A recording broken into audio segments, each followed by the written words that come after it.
أشهد أن لا إله إلا الله وحده لا شريك له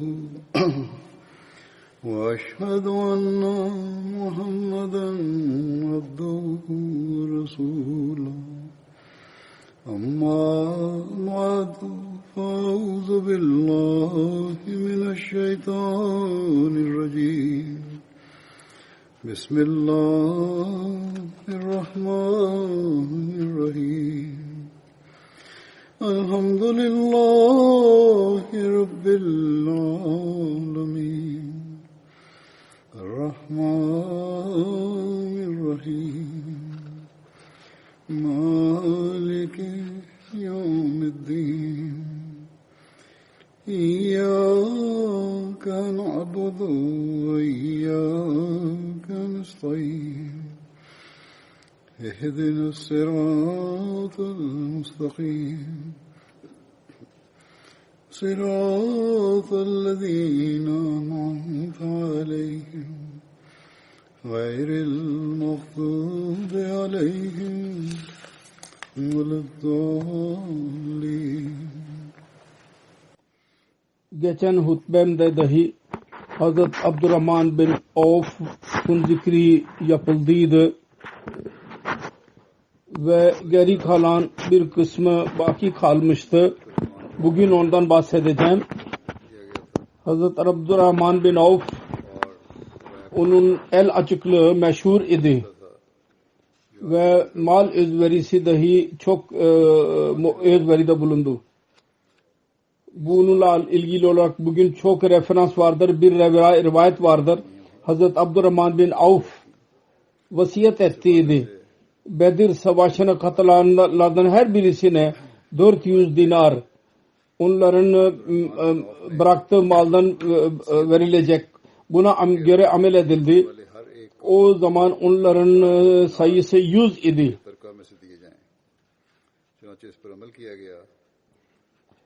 Hazreti Resulullah sallallahu aleyhi ve sellem eshabları Tebuk gazvesi için hazırlık da bulunmalarını emir buyurdu. Hazreti Abdurrahman bin Avf mal ve binek vermek için de Resulullah sallallahu aleyhi ve sellem onlara teşvikte bulundu. Hazreti Ebu Bakir geldi ilk olarak ve evin bütün malını getirdi. 4000 dirhem idi. Resulullah sallallahu aleyhi ve sellem Hazreti Ebu Bakir'e sordu. Ev ahalisi için bir şey bıraktınız mı? O arz etti. Allah ve onun Resulü'nü bıraktım ev ahalisi için. Hazreti Ömer radıyallahu anh malının yarısını getirdi evde bulunan. Hazreti Resulullah sallallahu aleyhi ve sellem Hazreti Ömer'e sordu. Ev ahalisi için de bir şey bıraktın mı?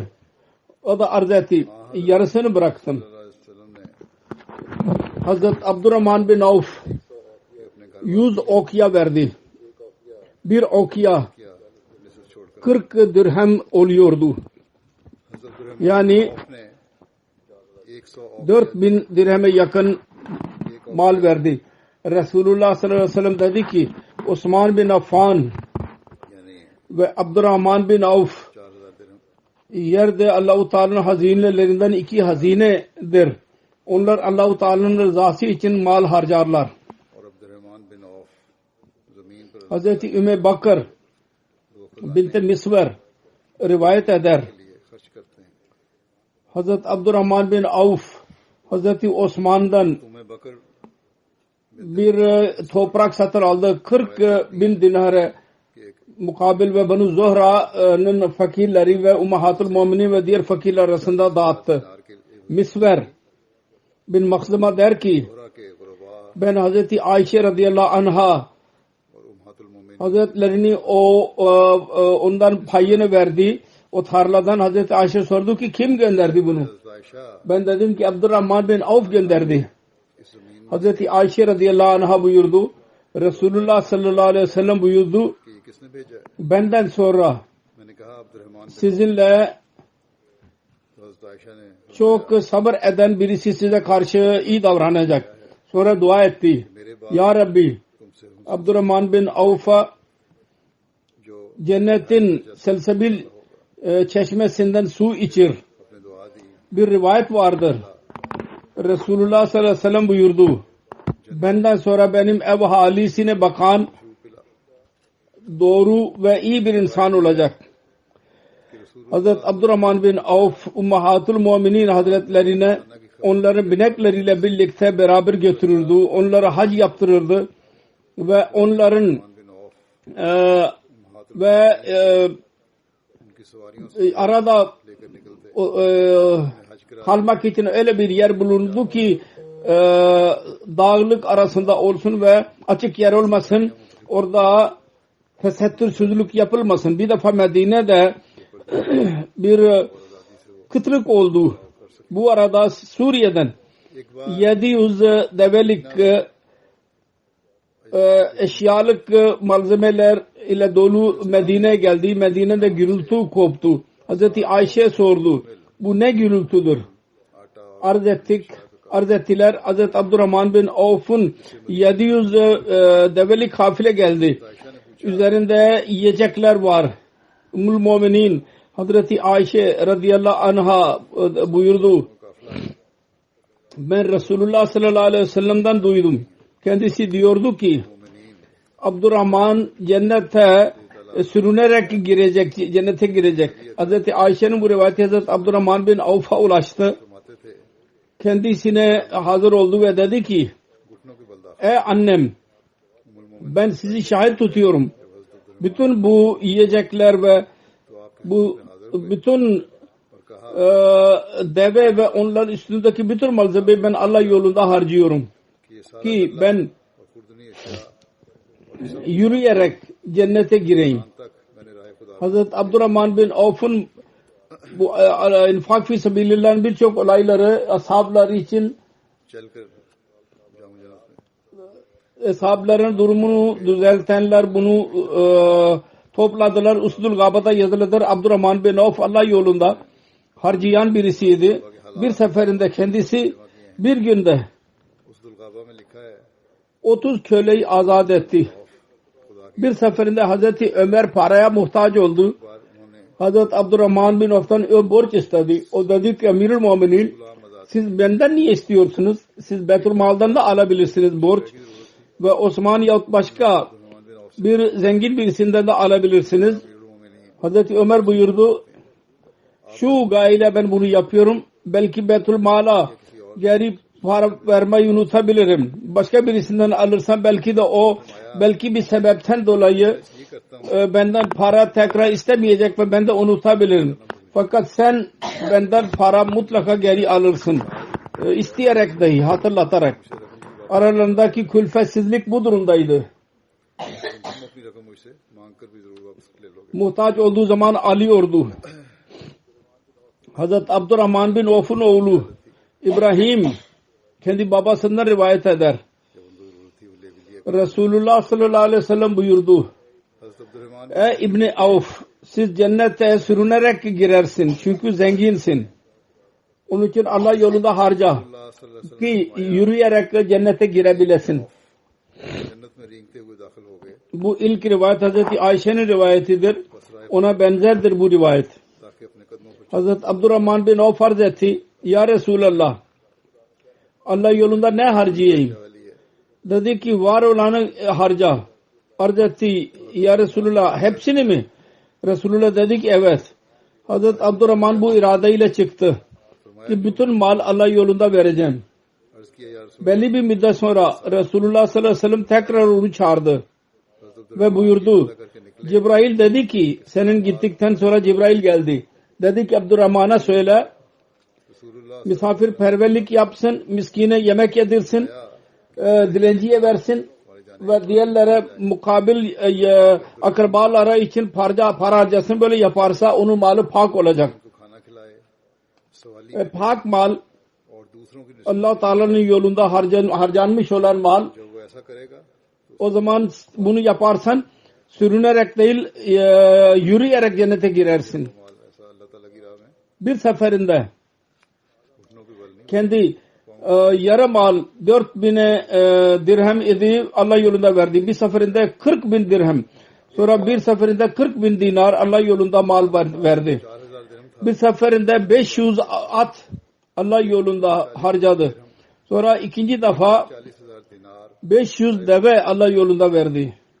एक दफा Hazret Abdurrahman bin Avf'un oğlu राह खुदा में Abu Salama rivayet eder. दूसरी दफा Bizim babamız ऊंट Ummahatul Mu'minin lehinde bir tarlayı vakfetti. Bu tarlanın parası, onun fiyatı 400.000 dirhem idi. उम्महातुल मोमिनीन Hazret Abdurrahman bin Avf बगीचे Allah yolunda vermek için इस बगीचे की 50.000 dinar vasiyet ettiydi. 4 लाख Terkede 1000 deve, 3000 keçi, 100 at otluyordu. दिनार की वसीयत Curuf Medine'den kuzeyde bir yer vardı. Orada Hazreti Ömer'in de bir malikanesi vardı. O yerde करते थे. जुर्फ 20 su çeken at ile çiftçilik yapardı. Onunla bütün ev ahalisi için tahıl elde edilirdi. पानी खींचने वाले Bir rivayet vardır. O kadar para verdi ki insanların elleri su topladı. Su topladı. 31 Hicri'de vefat etti. Bazı kimselere göre 32 Hicri'de vefat etti. 72 sene, bazı kimselere göre 78 sene yaşadı ve Cennetul Beki'ye dafn edildi. बास के नजदीक Hazreti Osman onun cenaze namazını kıldırdı. Bir söze göre Hazreti Zübeyir bin Avvam cenazesini kıldırdı.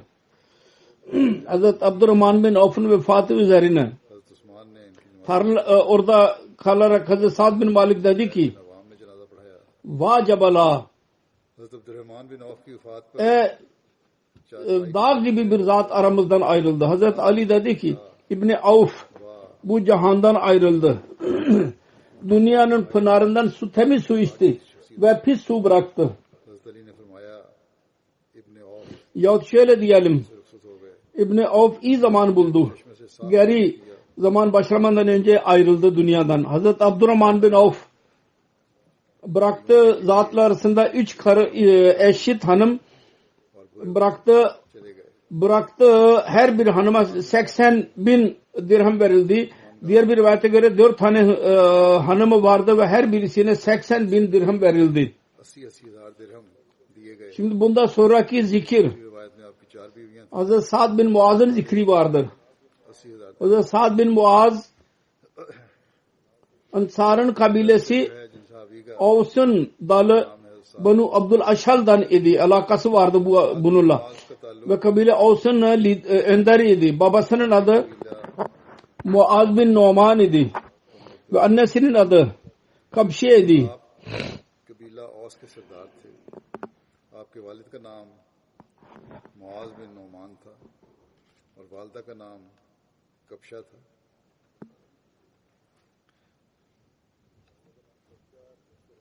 Kabşe binte Rafe idi. Resulullah sallallahu aleyhi ve sellem'in sahabiyesi idi. Hazreti Sa'd bin Muaz'ın künyesi Abu Amr idi. कबशा बिनते राफे था. Hazreti Sa'd bin karısının adı Hind binte Semak idi. O da sahabiye idi. Muaz की कुनियत Hazreti Hind'den Hazreti Sa'd bin Muaz'ın evladı arasında Amr ve Abdullah 2 çocuk vardı. Hazreti Sa'd bin Muaz हजरत हिंद से ve Hazreti Hüseyin bin Hüzeyr, औलाद में Hazreti Musab bin Ömer'in eli üzerinde Müslüman oldular. Ve Hazreti Musab bin Ömer Beyt-i Akbe Saniye'de katılanlardan 70 eshablardan daha önce Medine'ye geldiydi. Resulullah onu gönderdiydi oraya. Resulullah'ın buyruğuna göre insanlara İslamiyet'e göre doğru çağırdı. Onlara Kur'an okurdu. Hazreti Sa'd bin Muaz İslamiyet'i kabul ettiği zaman Banu Abdul नाम की तरफ बुलाते. Aşel'e dedi ki bana haramdır ki ben sizin erkekler ve kadınlarla konuşayım. Siz Müslüman olmadan önce कहा bu kabilenin bütün kişileri Müslüman oldular. Ve Ansar arasından Bani Abdul Aşel ilk ev idi. Aile. Ki onun bütün erkekler ve kadınları Müslüman oldular. में से बनु अब्दुल Bashir Hazret Sa'd bin Muaz ve Hazret Musab bin Umayr जिसके सब मर्दों ve Hazret Asad bin Zurara onu evine getirdi.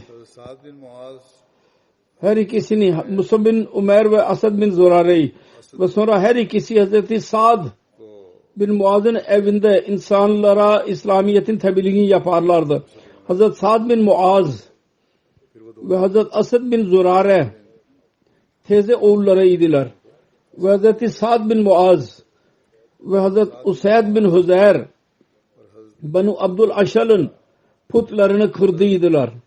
Aynı aileden idiler ve putlarını bütün kabile Müslüman oldu ve putları kırdılar.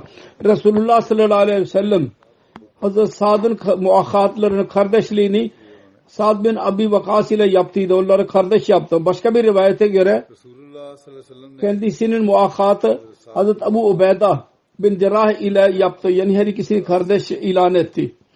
दूसरी रिवायत के मुताबिक आपकी मुलाकात Hazret Sa'd bin Muaz'ın İslamiyet'i kabul edişinin şimdiden bahsederken Hazreti Mirza Beşir Ahmed radıyallahu anh Sirat Hatam-ı Nebiyyin de şöyle yazmıştır. वाकया का जिक्र करते हुए Diyor ki साहब ने जो Mekke'den ayrılırken bu 12 nev Müslim ricada bulundular. İslami bir muallim beraber gönderilsin. कि मक्के से रुखसत हो Beyt-i Akba Ula'dan sonra 12 नौ मुस्लिमीन ने दरख्वास्त की कि कोई ki orada हमारे साथ भेजा bize din öğretsin. İslamiyet'in talimatını bize versin, öğretsin तो ve bizim müşrik kardeşlerimizi İslamiyet'e çağırsın. Resulullah sallallahu aleyhi ve sellem Musab bin Ömer'i gönderdi. O Kabul Abdüddar'ın çok ihlas sahibi bir genciydi. हज़रत सल्लल्लाहु अलैहि वसल्लम ने Onunla beraber gönderdi. Hazret Musab bin Ömer'i gönderdi. बाहर के एक शख्स İslami muballik o günlerde kari yahut mukri olarak isimlendiriliyordu. के साथ रवाना कर दिया Onların görevi Kur'an okumak idi. İslam tebliğinin en güzel yolu da buydu. Musab dahi Yasreb'e gittiği zaman muballik olarak क्योंकि यही तबलीग इस्लाम का बेहतरीन bu yüzden mukri olarak isimlendirildi. Meşhur oldu. Musab भी यसरब में Musab bin Ömer Medine'ye varınca Asad bin Zurare'nin evinde ikamet etti. मशहूर हो गए Galiba bunun bir kısmını daha önce de ben Musab bin Ömer'in zikrinde dahi beyan etmiş bulunuyorum. Her neyse burada da zikir vardır. क़याम किया Bu Asad bin Zurare'nin evinde mukim olduğu o Medine'de ilk Müslüman idi Asad bin Zurare. Ve ihlas sahibi bir zat idi. मकान पर क़याम Ve aynı evi tebliğ merkezi haline getirdi. Ve kendi görevini yapmak için mesruf oldu. Görevlerini yapmakla. Medine'de Müslümanlar içtimai hayatları vardı ve nispeten barış içindeydi. Onun için Asad bin Zurare'nin teklifi üzerine मुसलमानों को Hz. Resulullah sallallahu aleyhi ve sellem Musab bin Ömer'i निस्बतन अमन Cuma namazını kıldırmayı emretti. Böylece Müslümanların toplumsal hayatın başlangıcı Musab bin ve Allah-u Teala'nın lütfu o kadar oldu ki kısa zamanda her evde İslam meşhur oldu. Cuma namazı kılınmaya başladı Medine'de ve İslam her yere meşhur oldu. Ve Aus ve Hizreç इस्लाम को चर्चा होने लगा süratli bir şekilde, hızlı bir şekilde Müslüman olmaya başladılar. Bazı günlerde bütün kabile bir günde hepsi Müslüman oldular. सूरत के साथ Bani Abdul Aşıl'ın kabilesi dahi aynı şekilde bir günde Müslüman oldular. Topluca olarak. Bu kabile Ansar'ın meşhur kabilesi Avs. Abdul अशल का Sen mumtaz bir parçasıydı. Ve onun reisinin adı Rassad bin Muaz idi. कबीला Ansar Kabile Banu Abdul Aşıl'ın reisi değildi. Bütün Avs'ın kabilesinin önderiydi. उसके रईस का नाम Medine'de İslam meşhur olunca कबीला बनु Abdul Sa'd bin Muaz याद नहीं थे onu sevmedi ve ona engel olmak istedi. Müslüman olmamıştı Sa'd bin Muaz. इस्लाम का चर्चा हुआ İslam orada yayılmaya başladı Medine'de. Bu reis idi kabilenin. Hoşuna gitmedi. Ancak मुसलमान नहीं हुए थे जब Asad bin Zurare ile onun büyük bir akrabalığı vardı. birbirlerinin teyze oğullarıydılar. Ve Asad Müslüman olduydu. मगर Onun için Sa'd bin Muaz kendisi araya girerek çekiniyordu ki bir rahatsızlık olmasın akrabalıklarda. O başka bir akrabası बराह रास्त दखल देते Usayd bin Huzeyre dedi ki हुए रुकते थे. Asad bin Zurara yüzünden ben biraz hicap ediyorum. एक दूसरे Sen git ona de ki bizim aramızda dinsizlik yaymasın. Muballik gönderdiğidir Mekke'den. से मुझे तो कुछ Ona mani ol. Bu bizim dinimize dinsizlik yaymasın. Ve Asad'e dahi de bu yol iyi değil. उन्होंने मक्के से Usayd हो जाके ये दीनी हमारे Banu Aşal'ın en bariz liderlerinden idi. Babası Boğaz Savaşı'nda bütün Avs'ın önderi idi. मशल के मुमताज रऊसाफ ने Boğaz Savaşı daha önce de zikri geçmiştir. İslam'dan önce जंग बोआस में तमाम Medine'nin Avs ve Hazreç iki kabile arasında savaş olduğuydu. जो है पहले भी जिक्र हो चुका Her neyse कि जंग इस्लाम से कबल मदीने के दो कबाइल औस और खजरज के दरमियान हुई थी. बहरहाल Sa'd bin Muaz'dan sonra o Sa'd bin Hüzeyr'in kabilesi üzerinde etkisi vardı çok. Sa'd'ın söylemesi üzerine साद बिन Muaz Musab bin Ömer ve Asad bin Zurara'nın yanına gitti बिन हुदैर का ve Musab'a muhatap olarak öfkeli bir şekilde dedi ki sen niye bizim insanlarımıza tebliğ yapıyorsun? बिन Umair Bundan vazgeç. Asad बिन जुरारा के Yoksa neticesi iyi olmayacak. से मुखातब होकर गुस्से के लहजे Musab bir cevap vermeden önce Asad yavaş bir şekilde Musab'a dedi ki bu kendi kabilesinin etkili bir reistir. Onunla sevgi ile konuş ve terbiye ile konuş. Musab terbiye ile ve sevgiyle dedi ki siz öfkelenmeyin. Lütfen biraz oturun ve tatlı kalple bizim sözümüzü dinleyin ve ondan sonra karar verin. O Sa'd oturdu. Musab ona Kur'an okudu ठंडे दिल से हमारी ve çok sevgili bir şekilde और इसके बाद कोई राय कायम करें. İslamiyet'in talimatını ona bildirdi. फिर बैठ गए Sa'd o kadar etkilendi ki orada Müslüman oldu. और बड़ी मोहब्बत Ve sonra dedi ki benim arkamda öyle bir zat var ki eğer mümin olursa bütün kabilemiz Müslüman olacak. और फिर कहने लगे Ve beni gönderdi. Siz biraz bekleyin. शख्स है कि जो Ben onu size göndereceğim buraya. हमारा सारा कबीला मुसलमान हो जाएगा. Bunu söyledikten sonra o Sa'd kalkıp gitti. Ve bir bahaneyle Sa'd bin Muaz'ı Musab bin Ömer ve Asad bin Zurara'ya doğru gönderdi. ये कहकर Sa'd bin Muaz geldi ve öfkeli bir şekilde आने से Saad bin Asad bin Zurara'ya dedi ki Musab bin Umair bakın Asad की तरफ ये बात sen kendi akrabalığının kötü istifade ediyorsun. Seninle akrabamızlığımız var ve istifade ediyorsun. Bu iyi değil. Bunun üzerine Musab aynı şekilde sevgiyle tatlı dille onu öfkeni dindirdi ve Mekke'den geldiydi Musab. Sevgili bir şekilde konuştu. Dedi ki siz biraz oturun benim sözümü dinleyin. Ondan sonra eğer itiraz edilecek bir söz varsa o zaman reddedin. बड़ी मोहब्बत से बात की उनसे. Sa'd dedi ki evet bu güzeldir bu रखकर मेरी बात ve kendi mızrağını तो बेशक रद्द कर दें. yere çaktı ve oturdu. हाँ ये मुताल्लिक़ Onunla beraber gezerdi silah ile. Hazret Musab aynı şekilde Kur'an okudu önce.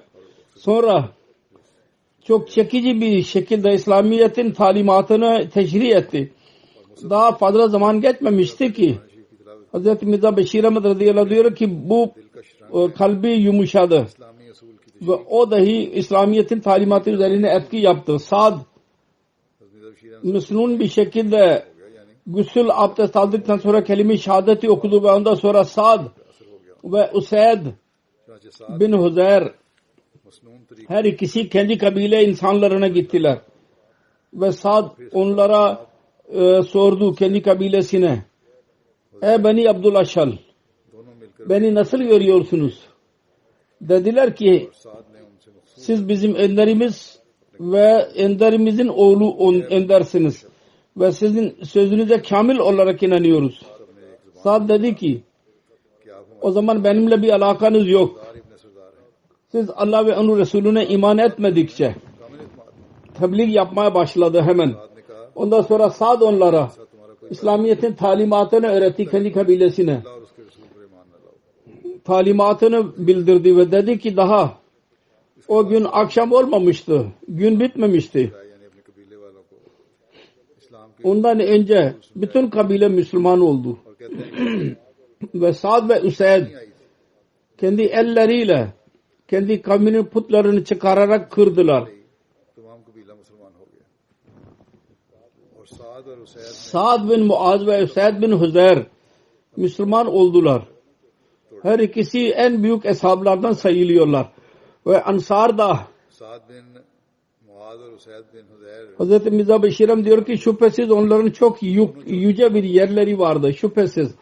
और अंसार में तो Özellikle Sa'd bin Muaz लिखते हैं कि ला Medine Ensarlar arasında öyle bir yeri vardı ki muhacirleri arasında Hazreti Ebu Bakır'ın nasıl yeri var idiyse bu genç çok ilah sahibi, वो पोजीशन हासिल çok vefakar ve İslam ve İslamiyet'in kurucusunun हासिल थी। aşığı çıktı ये नौजवान ve kabilesinin en büyük reisiydi ve çok zekiydi. और इस्लाम İslamiyet'de öyle bir yer buldu ki Jansar yalnız öz yahut özden öz ashablara nasip olmuştu o makam. रहीम था। Ve şüphesiz onun gençlik üzerine Hz. Resulullah sallallahu aleyhi ve sellem'in şöyle buyurdu. Sa'd'ın ölümü üzerine Rahman'ın arşı dahi sallanmıştır. Büyük bir doğruluk idi bu. Genç olarak vefat ettiydi. Böylece suratlı bir şekilde Avs ve Hazret arasında İslam yayılmaya başladı. Yahudiler korkulu bir şekilde bu manzarayı görüyorlardı. सूरत के साथ Ve içten diyorlardı ki ne olacak kim bilir. फैलता गया। यहूद Hz. Mirza Beşir Ahmet radıyallahu anh daha fazla bir yerde şöyle buyurmuştur. जाने क्या होने वाला है। Kendi kitabında Sirat Hatemun Nebiyyinde Resulullah Medine'ye geleli daha fazla zamanı geçmemişti. Mekke Kureyşi arasında Abdullah bin Ubay bin Selul Hazret kabilesinin में तशरीफ लाए ज्यादा अरसा önderine bir mektup geldi. तरफ से Abdullah Korkutucu, uyarıcı. Sizler Muhammed'in के मुशरिक के नाम ona pena vermekten geri kalın yoksa biz sizi bırakmayacağız. मक्के वालों की तरफ Bu mektubun kelimeleri şuydu. Sizler bizim adamımız Muhammed sallallahu aleyhi ve sellem Hazretlerine sığınma verdiniz. Ve biz Allah yolunda yemin ediyoruz.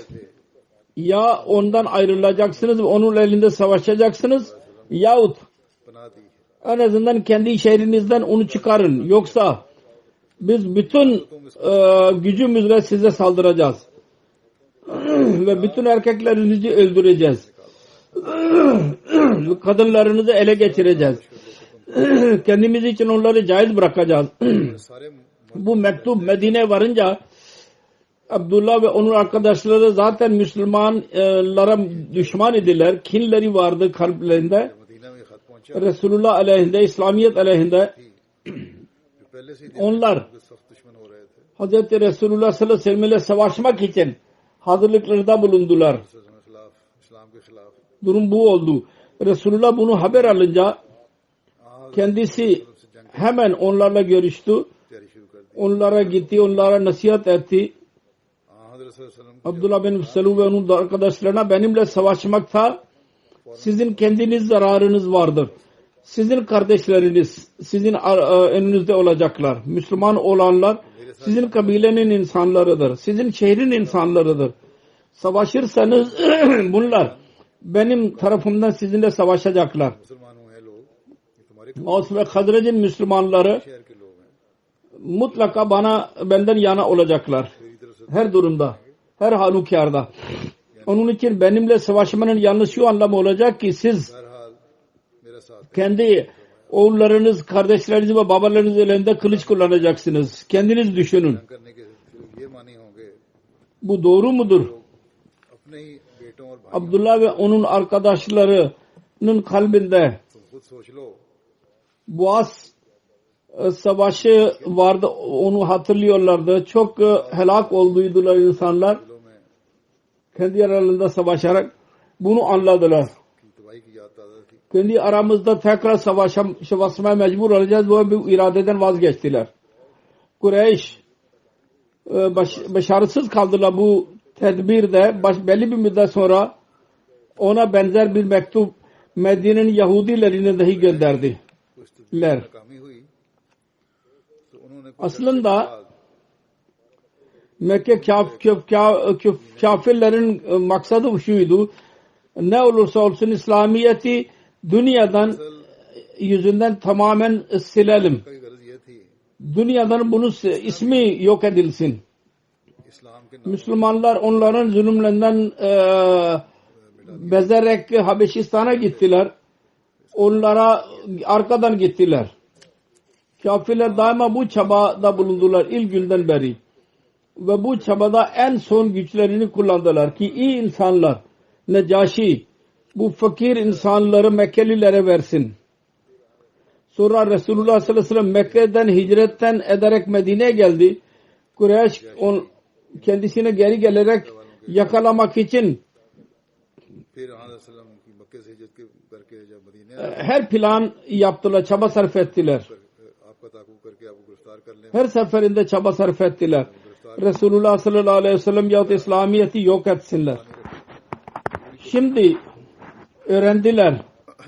Resulullah sallallahu aleyhi ve sellem ve kendi ashabları Medine'ye vardılar ve orada İslamiyet süratli bir şekilde yayılıyor. ये इल्म हुआ Bu uyarıcı mektup göndererek Medine'deki insanları kendisiyle savaşarak İslamiyet'i yok etmek için yahut kendi sığınmasından el çekerek kendisini Medine'den çıkarmak için teşviklerde bulundular. कर देने या Kureyş'in bu mektubundan से दस्तबरदार होकर Hazreti Mirza Beşir Ahmet diyor ki bu mektup yazdığıydı. Arabistan'ın bu geleneği dahi öğreniliyor. के इस खत से Onlar kendi savaşlarında düşmanlarla birlikte हैं कि ये खत जो लिखा था onun bütün erkeklerini öldürerek onların hanımlarına ele geçirirlerdi. कि वो अपनी जंग Ve sonra onları kendileri için caiz görürlerdi. Ve bu ki Müslümanlar için dahi onların iradeleri bundan daha tehlikeliydiler. Çünkü bu ceza Müslümanlara और नीज ये कि मुसलमानों के मुतालिक उनके इरादे इससे भी ज्यादा खतरनाक थे buna kendisine sığınma hakkı verenlere bu gönderdiler. Biz sizin erkeklerinizi göndereceğiz ve kadınlar için kendimiz için caiz edeceğiz. O zaman Müslümanlar için şüphesiz bundan daha kötü niyetleri vardı demek ki. Her neyse कर देंगे औरतों को जायज कर लेंगे Mekke Kureyşi'nin bu mektubu मुसलमानों के लिए यकीनन वो इससे भी gelip geçici bir coşkunun neticesi değildi. Mustakil bir şekilde बहरहाल karar verdiydiler. मक्का का ये खत Müslümanları rahat bırakmayacağız. किसी आरजी जोश का नतीजा नहीं था Ve İslamiyet'i dünyadan yok edeceğiz. इस बात का तहिया कर चुके थे कि मुसलमानों को चैन से नहीं बैठने देना Bir olay yazılıdır. Hazreti Mirza Beşir Ahmet kendi kitabında yazdı. Bu tarihi olay diyor ki Mekke'nin o günlerini hatırlatıyor. इसमें Olay şöyledir. किताब में Sahih Buhari'de onun rivayeti var. कहते हैं कि ये तारीखी वाकया मक्का के Hicretten belli bir müddet sonra Sa'd bin Muaz वो वाकया Os'un en büyük reisiydi. Bukhari में रिवायत Müslüman olduydu. Umre niyetiyle Mekke'ye gitti. साद बिन Ve cahiliye zamanındaki dostu उसके rice eski zamanında onun dostu vardı Umayye bin Half. Mekke'nin reisi. Onun yanı evinde misafir oldu. Biliyordu. जमाने में जारी के जमाने में Mekkeliler खलफ onunla mutlaka onu rahatsız edecekler. Tek başına giderse umre yapmak için, tavaf yapmak için, onun için fitneden korunmak için वाले इनके Ümeyye dedi ki ben Kâbetullah tavaf yapmak istiyorum. अकेले गए Sen benimle beraber gel ve tavaf yaptır. Ki ben फitने से बचने के लिए bu işten olduktan sonra geri gideyim evime. Rahat bir şekilde. Umayye bin Half तवाफ करा दो eyleyin. Genellikle insanlar kendi evlerinde oluyorlar o zaman. Sağda alarak Kabe'ye gitti. Fakat tesadüf böyle oldu ki tam o sırada Ebu Cehil oraya geldi. Çıka geldi. में होते हैं Sağda görür görmez kan çıktı gözlerinden ve öfkesini Lila Umeyye dedi ki पड़ी Abu Safvan आंखों में खून उतर आया bu kimdir seninle birlikte? को दबाकर Umeyye dedi ki Umayya Sa'd bin Muaz Avs'un reisidir. कि ए Abu Bunun üzerine Ebu Cehil öfkelenerek Sa'd'a dedi ki sizler zannediyor musunuz ki o mürted Estağfirullah billah Muhammed'i de sığınma verdikten sonra साथ से बात हुआ sizler कि क्या तुम लोग emniyet ile Kabe'ye tavaf edebileceksiniz नाउजुबिल्लाह मोहम्मद सल्लल्लाहु अलैहि वसल्लम ve zannediyor musunuz ki onun korumasına gücünüz yeter? काबा को तवाफ कर सकोगे Allah adına yemin ediyorum. Eğer şu anda seninle birlikte Abu Safvan olmasaydı ताकत रखते हो यानी sen kendi evleri eshabesine geri gidemezdin korunarak. Sa'd bin Muaz fitneden korunuyordu. ना हो Fakat o da reis idi. के पास बच के नहीं Kalbinde iman coşkusu dahi vardı. साद बिन Muaz Yüksek sesle dedi ki Vallah मगर उनकी eğer size bizi Kabe'den bizi men ederseniz unutmayınız. जोशन थी Suriye yolunda barış bulamazsınız. Biz de yoldayız. Biz de birçok şey yapacağız sizin aleyhinizde. रोका Ümeyye bu sözü dinleyince öfkesini duydu. Dedi ki हम भी रास्ते में बैठे हैं Sa'd फिर करेंगे तुम्हारे bak Abul Hakam ये बात vadinin lideridir. Onun elinde sesini yükseltme. Abul Hakam Abu Cehil'in adı Abul Hakam idi. Bu vadinin Mekke'nin lideridir. Yüksek sesle konuşma onun önünde. Sa'd cevap verdi. जहल का नाम अबू लहब O da öfkeliydi. की वादी का Onun sözünü dinledikten sonra dedi ki बंदोबस्त है ना बोलो उसके सामने bırak Umeyye.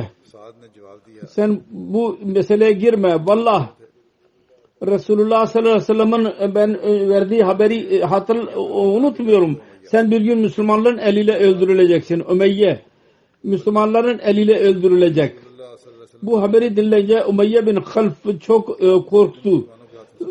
Eve gelince karısına मैया जो है haber verdi. से कत्ल होगा Ve dedi ki Allah adına yemin ediyorum. सुनकर Ben şimdi Müslümanların aleyhine çıkmayacağım Mekke'den. और घर में आकर अब Kesin biliyordu ki Resulullah sallallahu aleyhi ve sellem her ne dediyse daima doğru söz söylüyor. Bu da doğru çıkacak. नहीं निकलूंगा Ancak ये यकीन kader mutlaka yerine gelecekti. बात की है और हमेशा आपकी बातें पूरी Bedir zamanında Umeyye mecburen Mekke'den çıkmaya mecbur oldu. लेकिन Ve orada Müslümanların eliyle öldürüldü. बदर के मौके पर Ve son netice vardı. Bu Umeyye oydu. मक्के Hazreti Bilal zulüm ediyordu İslam yüzünden. मुसलमानों के हाथ से कत्ल होकर Sahih Buhari'nin bir rivayetinde şöyle zikir vardır. Hazreti Abdullah bin Mesud'dan rivayet edilir. की वजह से नहायत सख्त Hazreti Sa'd bin Muaz umre niyetiyle çıktı. की एक रिवायत में Ve Abdullah diyordu ki कि हज़रत अब्दुल्लाह बिन मसूद से रिवायत है कि हज़रत साद बिन Muaz Umeyye bin Half ve ले गए yanına misafir olduğu rivayet etti. और वो Eski dostlukları vardı. Umeyye Sa'd'ın evinde kalırdı Medine'de. Kendisi umre için gittiği zaman düşündü ki onun evinde misafir kalsın ve huzurlu bir şekilde umre yapabilsin. Umeyye alışkının açıklığı vardı. Suriye gittiği zaman Medine'den geçerdi सोचा कि उसके पास ठहरे ve Hazreti Sa'd'ın yanında ikamet ederdi.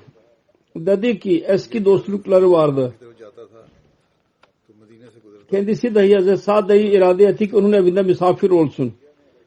Umeyye Sa'd'a dedi ki पुरानी वाकफियत थी वो उनके पास ठहरता था मदीने में तो आपने भी ये इरादा किया साथ ने कि उसके पास ठहरे zikretti ki ben umre yapacağım. साथ से कहा O Hazreti Sa'd'a dedi ki biraz bekle. Öyle olursa insanlar gafil olursa o zaman tavaf yaparsın. तो उसने हज़रत साद से कहा कि अभी इंतजार करो Bu arada rivayet sahibi diyor ki Sa'd tavaf ediyordu. Bir de ne görsün ki Ebu Cehil vardır. Dedi ki bu kimdir? Ebu Cehil geldi. रिवायत वाले कहते हैं कि इस Kimdir bu Kabe'yi tavaf eden? Hazreti Sa'd dedi ki ben Sa'd'ım. Kendisi cevap verdi. Ebu Cehil dedi ki sen Kabe huzurlu bir şekilde tavaf edebilecek misin? Halbuki sen Hazreti Muhammed ve onun arkadaşlarına sığınma verdiniz. Hazreti Sa'd dedi ki evet. खाना काबा का तवाफ अमन से करोगे O zaman onlar birbirlerine küfür ettiler. ravi rivayet eder. Umayye Sa'da dedi ki Ebul Hakkım aleyhinde sesini yükseltme çünkü Mekke'nin lideridir o. Hazreti Sa'd dedi ki Allah adına yemin ediyorum. Eğer Beytullah'a tavaf yapmaktan bana mani olursanız ben de Ebu Cehil'e dedi ki ben Suriye'deki ticaretinize mani olacağım. Hazreti Abdullah bin Mesud diyor ki bunu dinledikten sonra Ümeyye dedi ki sesini fazla yükseltme ve mani olmaya çalıştı. Hazreti Sa'd öfkelendi ve dedi ki sen bırak ben Ebu Cehil bu aramızda konuşuyoruz sen araya girme ve ona dedi ki Ümeyye ben Muhammed sallallahu aleyhi ve sellem'i dinledim ondan. Kendisi diyordu ki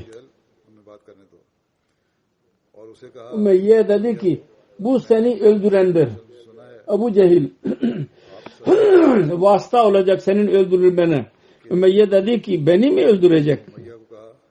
Dedi ki evet senin öldürülmene mani olacak. Bunun üzerine Ümeyye dedi ki Allah adına yemin ediyorum Muhammed her ne zaman bir söz söylerse yanlış bir söz söylemiyor doğru söylüyor. Karısına geldi ve dedi ki sen bilmiyor musun? Benim Yesrebili kardeşim bana ne dedi? O dedi ki ne dedi sana? Ümeyye dedi ki diyor ki o Muhammed sallallahu aleyhi ve sellem'den dinlemiştir. O diyor ki Ebu Cehil benim katilim olacak. Karısı dedi ki Allah adına yemin ediyorum Muhammed yanlış bir söz asla söylemez. Hazreti Abdullah bin Mesud diyordu ki o Bedir'e doğru çıktıkları zaman yardım için talep ettiler. Ümeyye'nin karısı ona dedi ki sen o hatırlamıyor musun? Yesrebi kardeş sana söylediydi. Onu unutuyor musun? Medine'den çıkmak için hatırlattı. Sen gidiyorsun. Hatırla.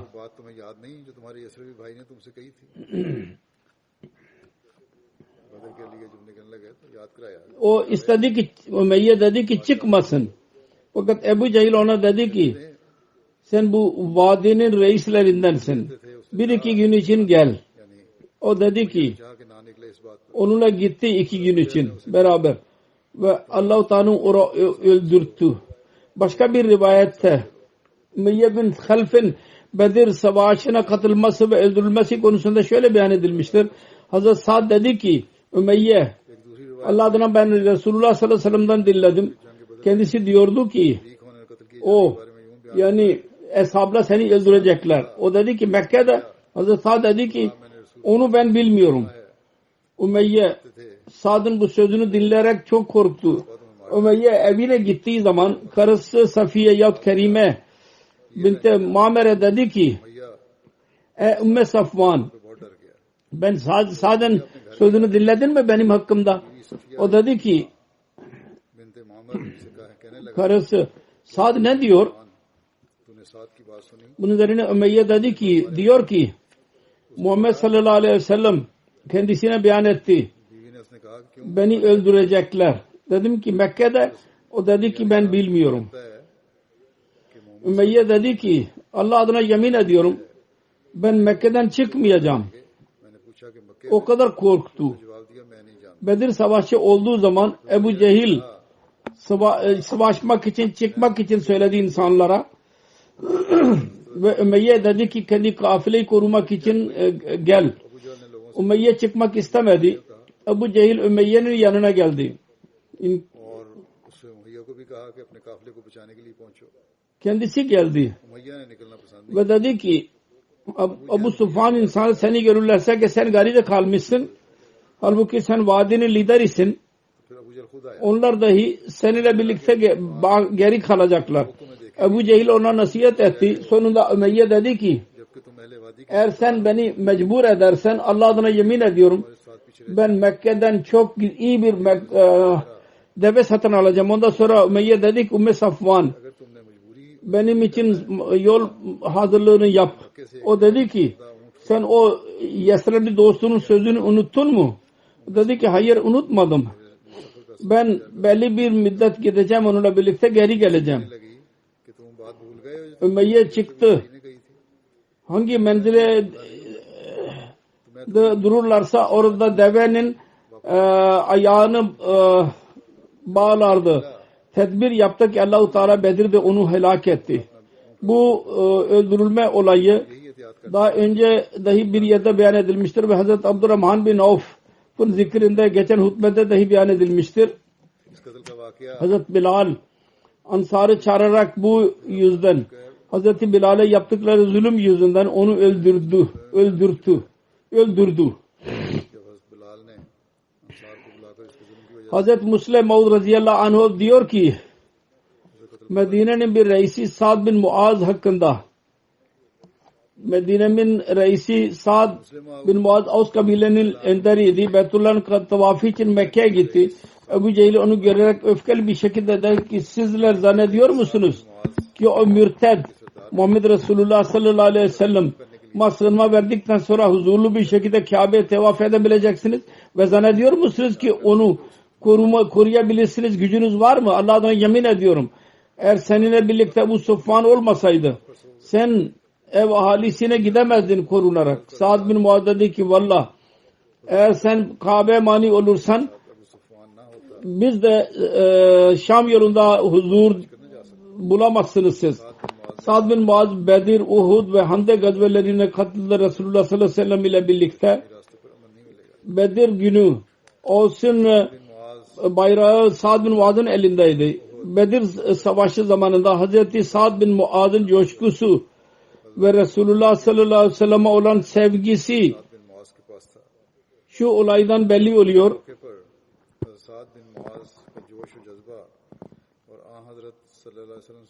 Bedir'de Resulullah sallallahu aleyhi ve sellem'e fikir verdiydi. Hazreti Mirza Beşir Ahmet Sirat Hatam-ı Nebiyyin'de dahi ondan bahsetti.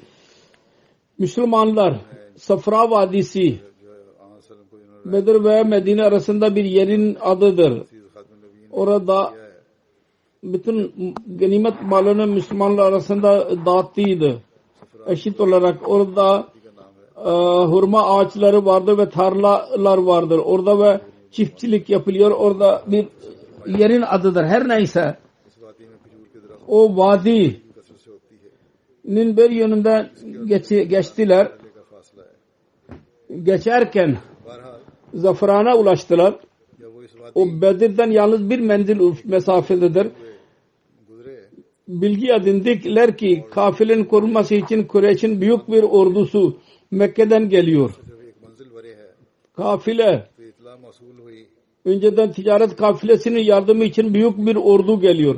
Koruyorlardı ki Medine belki onlara saldıracaklar.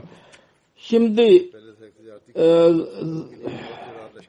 gizli kalmamıştı bu söz. Resulullah sallallahu aleyhi ve sellem bütün hesapları toplayarak haber verdi onlara.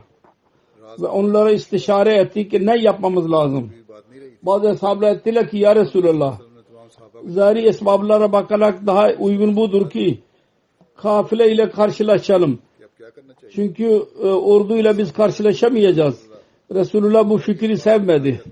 Diğer taraftan büyük hesaplar bu fikri dinlediler. Ve çok güzel konuşmalarda bulundular ve arz ettiler. Bizim can mal hep Allah'ındır. Biz her sahada her hizmet için hazırız. Mikdad bin Aswad ikinci ismi Mikdad bin Amr idi. Dedi ki ya Resulullah biz Musa'nın ashabı gibi değiliz. Size diyelim ki git sen ve senin Allah'ın savaşın. Biz burada oturacağız. Hayır. Biz diyoruz ki her nereye isterseniz bizi götürün. Biz sizinle beraber gideceğiz. Sizin önünüzde, sağınızda, solunuzda, arkanızda, önünüzde savaşacağız. Bunu dinleyince Resulullah çok mutlu oldu. Fakat bu arada Ensar'dan cevap bekliyordu bu arada. Ki bir Ansari bir lider bu aynı sözler söylesin. O bir şey söylesin. Çünkü düşünüyordu ki Ensar'la belki zannediyorlar ki Beyt-i Akba'ya göre bizim görevimiz yalnız şu kadardır ki eğer tam Medine'de bir savaş olursa biz onu koruyalım. Bu gibi güzel konuşmalara rağmen diyordu ki bana fikir verin ki ne yapalım. Sa'd bin Muaz Avs'ın reisi anladı ve Ensar tarafından arz etti. Ya Resulallah belki bizim fikrimizi soruyorsunuz. Allah adına yemin ediyorum. Biz sizi doğru kabul ederek size iman ettik. Ve elimizi elinize verdik. Şimdi artık nereye giderseniz gidin biz sizinle beraberiz. Ve sizi hak ile gönderen Allah adına yemin ediyorum. Eğer siz de denize atlamamızı isterseniz biz atlayacağız. Ve aranızdan birisi geri kalmayacak. Ve siz Allah inşallah hepimizi savaşta sabir görürsünüz. Ve bizden öyle bir şey görürsünüz ki kalbinizi serinletecek. Bunu dinleyince çok mutlu oldu ve dedi ki Resulullah sallallahu aleyhi ve sellem Allah'ın adıyla ilerleyin ve mutlu olun. Allah bana söz verdi. Kafirlerin bu iki taifeden birisinin üzerine mutlaka bize üstünlük bahşedecek. Ve Allah adına yemin ediyorum. Ben güya o yerleri görüyorum. Ki düşmanlar orada öldürülerek orada düşecekler. Ve aynı şekilde oldu. Daha onun zikri devam ediyor. Geri kalanı inşallah Teala gelecek hutbede beyan edilecek.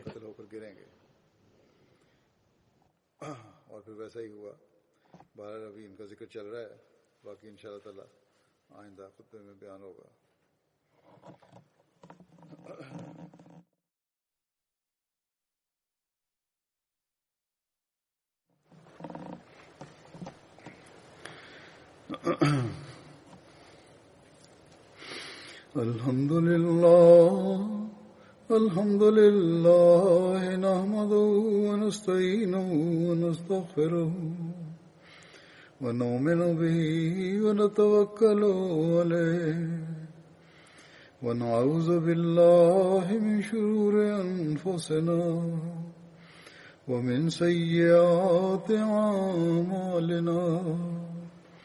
من يهده الله فلا مضل له ومن يضلل فلا هادي له ونشهد أن لا إله إلا الله ونشهد أن محمدا عبده ورسوله عباد الله رحمكم الله إن الله يأمر بالعدل والإحسان وإيتاء ذي القربى وينهى عن الفحشاء والمنكر والبغي يعظكم لعلكم تذكرون اذكروا الله يذكركم